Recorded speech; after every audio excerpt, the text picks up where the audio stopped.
Let's attempt to look at the film. In this video, you will see multiple issues with the Dallas Cowboys defense. Beyond, you will see this quarters defense, and you will see here where number 26 tried to blitz in, but he don't get home, and everybody misses. LVE tackle in the air. Let's look at this play again. Let me play it all the way full speed. And Cowboys, we just looking rough out there. We don't look like a complete team. We can blame scheme, but this is fundamentals right here. I mean, 25 get washed out and LVE tackling space, and that's just the reality of it. We are a bad football team. We are. Let me just watch how he get creamed again. Man, this is sad right here. This is flat out sad. Look at number 25. Watch how he get washed out of the situation. He over pursuits. He missed the tackle, and he get clean out of there. And, of course, LVE tackles the air there. Bad situation.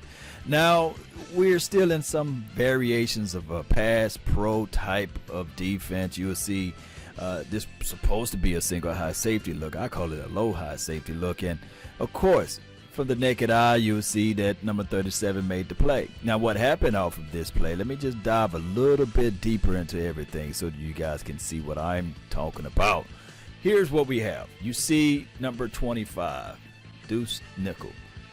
He's going to go down inside the box. He's going to wave 37 away, saying, no, I don't want you at the top right now. You see his arms saying, no, don't climb up on the top right now.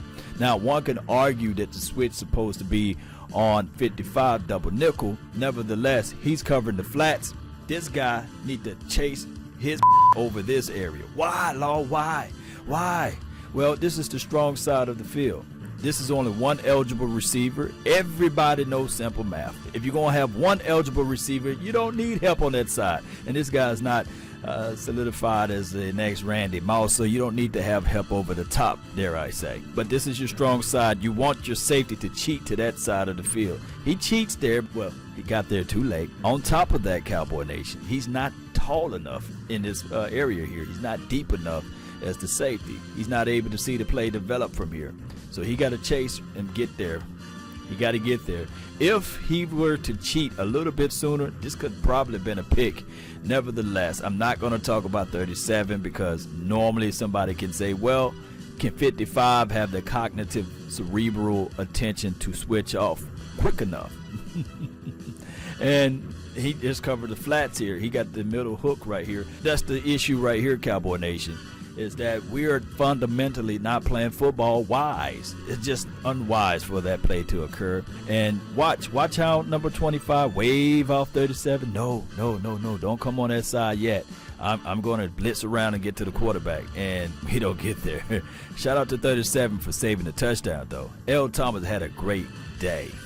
Matter of fact, he had a hell of a day. This was a touchdown, untouched, unscathed by the running back. Fundamentals of football was absent in this particular view, too. Watch how we see this thing play all the way out. Untouched. Oh, there your tackle go. And when you think about it and you look at everything, if these guys got zone principles, why are you chasing?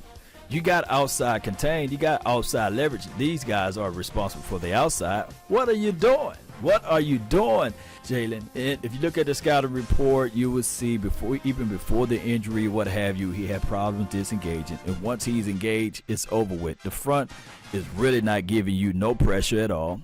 They down block on number 95, and he breaks off LVE. He get him out of the frame, and he goes untouched. But the craziest thing of it all, when we look at this film, how in the hell 37 get faked out and 54 get faked out? Number 90, I can give him the pass because he actually does a great job of contain. But how do these guys get faked out by this play action? Everybody want to play hero ball.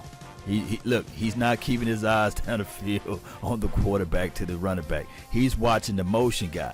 How, Jalen? You so quick to make a play. 37, he reading the keys from the linebacker. Remember, the safety read the keys from the linebacker, so he thinking that the pursuit is this way. So he even got faked out with his situation.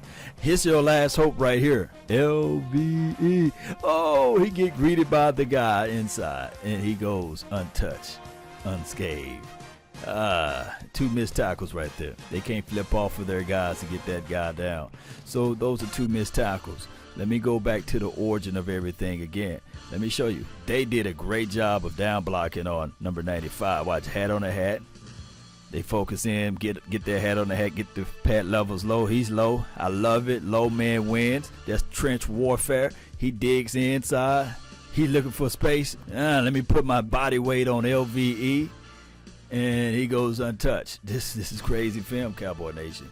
Flat out crazy film. I think high schoolers can at least line up a whole lot better than this Dallas Cowboys team. All right, so I've been getting a lot of flack on my young dog, Trayvon Diggs. Now, your first initial step as a defensive back should be backpedaling, right? Pretty much pass type of defense. And you can look at it. How in the hell you have man-to-man responsibilities in these type of situations? Because that's what they're doing. He's trailing his man. Why don't you just fall back into his zone? Allow the ball to hit yourself. But my problem is with Diggs, look at his step. How you going to step back inside? Why you look, he step inside. What are you thinking? This is going to be a drag across the middle? You got help inside. You got help over here. No need to step inside. If anything, you flip your hip and haul trail the guy, but he get burnt like toast. It's my dog. He got burnt, and you got to have a short-term memory as the cornerback, and that's just horrible. Really no pressure at all. He had all time in the day. You know, there was really no pressure from number 94, and he had all time in the day to step up through his throw. That's what we're looking at from here. It's just how the Cowboys look this year. All right, so in this particular play, you will see, I want you to focus your attention on Jalen Smith. We're going to look at the quarterback that's converted into a tight end. Use and abuse him. Remember that lateral movement. That's where you can kill Jalen. Laterally, he's just not going to be able to flip his hips, slide over, and showcase that speed that he got. Downhill, yes. Vertical, yes. But laterally, watch out number 82. Squeezes inside, and it seems like it's a struggle foot race for Jalen to keep up. It's struggling. He's struggling. You know how he struggle. I'm struggling. And he can't even get up from there. He like, man, I'm done, dog.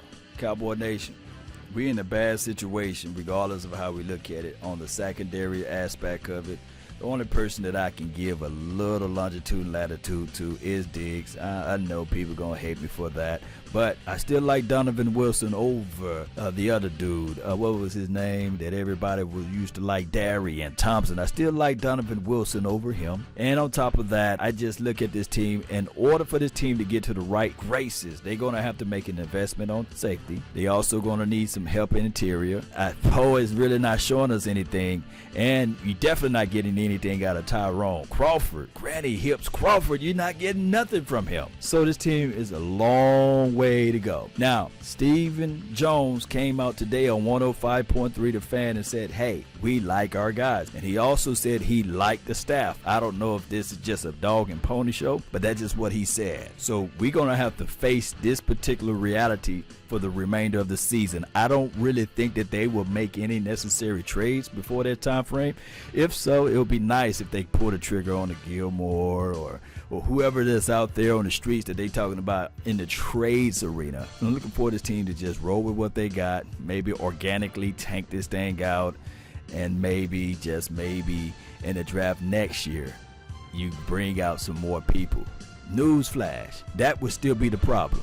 Why, Law? Because there will still be growing pains. You're not going to depend on a second and a third round or a fourth round draft pick to instantly make things happen for you, regardless of where you draft at in the draft. There still will be growing pains. So that's why it's so important to evaluate your team properly and bring in that veteran who can pour upon their experiences so that you can play better. Now, I do know the angle of, hey, let's go get a quarterback and these sorts of things. But there would still be growing pains, especially when you think about this offensive line and when you think about the historically bad defense that you got. Just think about this. Look at the Cincinnati Bengals.